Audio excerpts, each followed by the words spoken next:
Ya, pemirsa, dari perbincangan tadi soal adanya prajurit yang gugur di wilayah Papua, ini karena tampaknya pendekatan dengan menggunakan pos militer atau posmil tadi tidaklah cocok. Begitu menurut sudut pandang dari Pak Agus. Dibutuhkan pendekatan untuk bergerilya, untuk mencari tahu mereka seperti apa, mereka melakukan apa, dan untuk menangkap para prajurit ataupun maksud saya untuk menangkap para teroris yang ada di sana ataupun KKB yang ada di sana.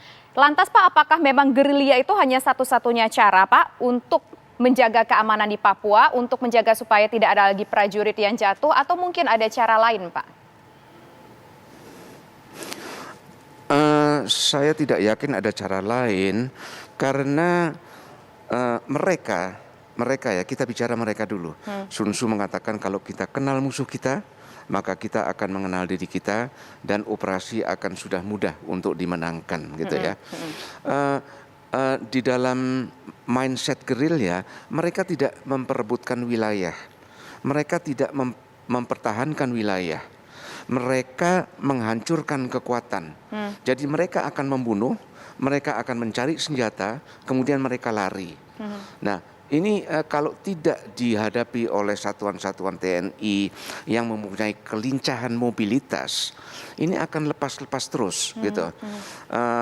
Bagaimana kita untuk menghadapi taktik-taktik atau perilaku gerilyawan KKB, teroris seperti ini?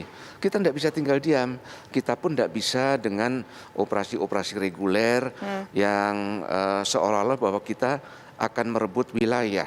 Kita bukan merebut wilayah, kita harus menghancurkan mereka, karena kalau tidak, mereka akan menghancurkan kita. Jadi adu mobilitas, adu kelincahan, kemudian adu capek. Siapa yang tidak mau capek? Tapi kalau ada yang pertama kali itu sudah kelelahan, maka dia akan kalah. Tidak ada cara lain, gitu. Artinya bisa dikatakan adu mobilitas, adu gerilya, dan ini adalah solusinya adalah operasi militer Pak untuk di daerah Papua. Nah, kalau misalkan itu adalah satu-satunya solusi yang bisa kita lakukan saat ini, kenapa sampai saat ini kita belum melakukan hal itu? Sudut pandang Bapak dari perbincangan dengan dari beberapa pihak dan juga sebagai orang dari Lemhanas, apa sebetulnya alasannya kita berat sekali untuk melakukan operasi militer itu yang belum terrealisasi hingga saat ini, Pak?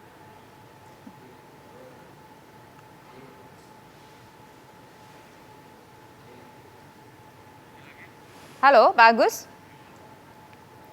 Halo, Pak Agus, bisa mendengar kami, Pak Agus? Halo, Pak Agus? Pak Agus? Ya, tampaknya ada gangguan komunikasi pemirsa dengan narasumber kami, Pak Agus, yang merupakan bagian dari pihak Lemhanas. Nanti kami akan mencoba menghubungi beliau kembali, pemirsa. Tapi setidaknya ini adalah data-data yang bisa kita saksikan dari data yang kami peroleh sejak tahun 2018. KKB Papua ini telah melakukan aksi teror sebanyak 215 kali. 27 TNI, prajurit TNI gugur di Papua. Dan kemarin 4 orang anggota TNI gugur di Papua ketika mereka berada di posmil di Papua. Dan tadi disampaikan juga dalam diskusi kami pemirsa bahwa pendekatan dengan menempatkan posmil itu dirasa kuranglah tepat untuk di daerah Papua. Butuh pendekatan adu mobilitas, kemudian juga pendekatan dengan cara bergerilya, datang ke sana mengejar mereka menggunakan taktik dan menggunakan kekuatan, mencari mereka sampai dengan ke daerah-daerah terdalam tentunya, karena mereka memang harus diberantas. Begitu tadi yang kami dapatkan. Tetapi apa sebetulnya yang menjadi kendala hingga sampai saat ini kita tidak ada pasukan yang bisa ditempatkan di sana untuk melakukan saran-saran yang disampaikan oleh Pak Agus tadi. Nanti kami akan mencoba kembali berbincang dengan Pak Agus, pemirsa, usai jeda berikut. Tetaplah bersama kami.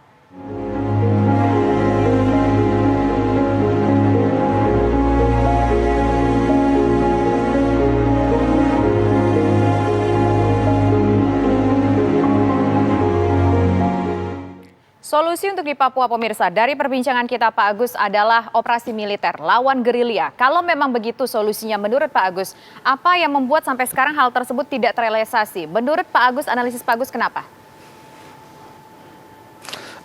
Yang banyak kita dengar adalah kita khawatir bahwa kita dituduh untuk melanggar hak asasi manusia.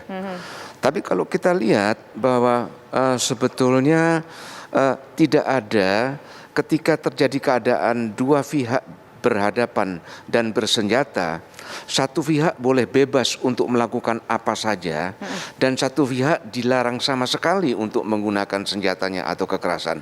Oke. Tidak pernah ada keadaan itu. Tetapi ada aturan-aturan mainnya.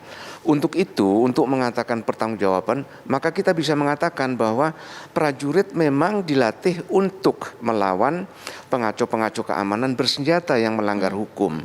Untuk itu, maka prajurit sudah dibekali juga misalnya aturan pelibatan.